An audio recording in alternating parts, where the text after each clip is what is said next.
కరువు ఊరు వదిలిపోయేలా చేసింది. గల్ఫ్ దేశం మానని గాయం చేసి పంపింది. బతుకుతెరువు కోసం వేల మైళ్ల దూరం వెళ్లిన మనిషి జీవచవమై వచ్చాడు. నిజామాబాద్ జిల్లా బిక్కనూరు మండలం కాచాపూర్కు చెందిన సిద్దిరాములు దయనీయ స్థితి ఇది. దోహా ఖతర్లో నిర్మాణ కూలీగా పనిచేస్తుండగా భవనంపై నుంచి పడి తలకు తీవ్ర గాయమైంది. 9 నెలలుగా కోమాలో ఉన్న అతడిని స్వచ్ఛంద సంస్థలు హైదరాబాద్కు రప్పించాయి. రాములను సొంత ఊరికి తీసుకెళ్లడానికి కనీసం దారి ఖర్చులు లేని దైన్యంలో అతడి కుటుంబం కొట్టుమిట్టాడుతోంది. ఖరీదైన వైద్యం చేయించే స్తోమత లేదని, ఎవరైనా కరుణించి సిద్దిరాములను బాగు చేయించాలని వేడుకుంటున్నారు.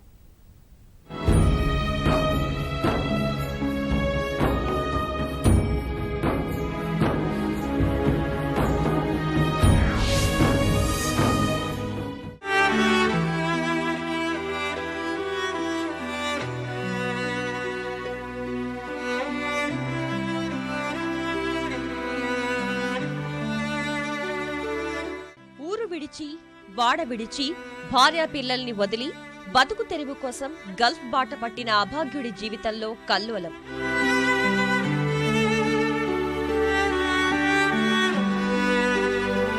పొద్దంతా కష్టపడితే గాని 4 మెతుకులు దొరకని దుస్థితి. వ్యవసాయం చేసేందుకు కుంట భూమి లేదు. కరువు కాటుతో కూలీ కూడా దొరకడం లేదు. కష్టాలన్నీ చుట్టుముట్టిన స్థితిలో నిజామాబాద్ జిల్లా బిక్కనూరు మండలం కాచాపూర్కు చెందిన చిట్కూరి సిద్దిరాములు గత ఏడాది జూన్ 24న దోహా ఖతర్ వెళ్లాడు. పనిచేస్తున్న చోట భవనంపై నుంచి పడి తలకు తీవ్ర గాయమైంది. 9 నెలలుగా కోమాలో ఉన్న సిద్దిరాములను స్వదేశం రప్పించడానికి కుటుంబ సభ్యులు ఎక్కని గడపలేదు, తొక్కని వాకిలి లేదు. చివరకు స్వచ్ఛంద సంస్థల సాయంతో వైద్యుల పర్యవేక్షణలో సిద్దిరాములను హైదరాబాద్ తీసుకొచ్చారు. జీవోత్సవమై తిరిగొచ్చిన మనిషిని ఇంటికి తీసుకెళ్లేందుకు దారి ఖర్చులు లేని దుస్థితిలో ఆ కుటుంబం ఉంది.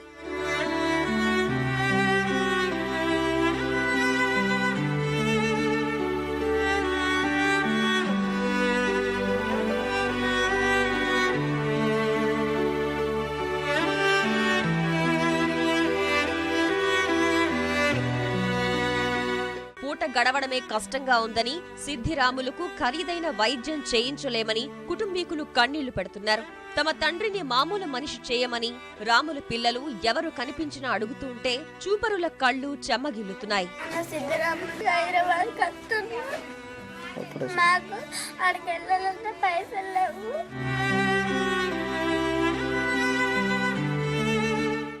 గవర్నమెంట్ శ్రద్ధ తీసుకొని మా నాన్న రక్షించాలి, మా బాప మాకు కావాలి. మేము చూద్దామంటే కన్న పడతలేడు. ఇప్పుడు మా నాన్న మంచిగా చేపించి మా దగ్గరికి రావాలి.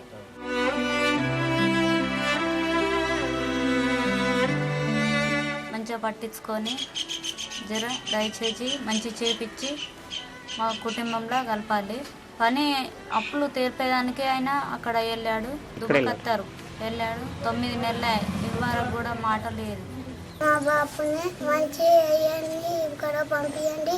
మా నాన్న చూడాలనిపిస్తుంది, మాతో మాట్లాడతలేరు.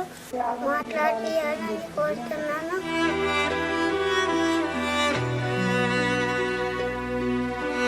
సిద్దిరాములు కుటుంబానికి ఇప్పటికే 4 లక్షల రూపాయల దాకా అప్పులున్నాయి.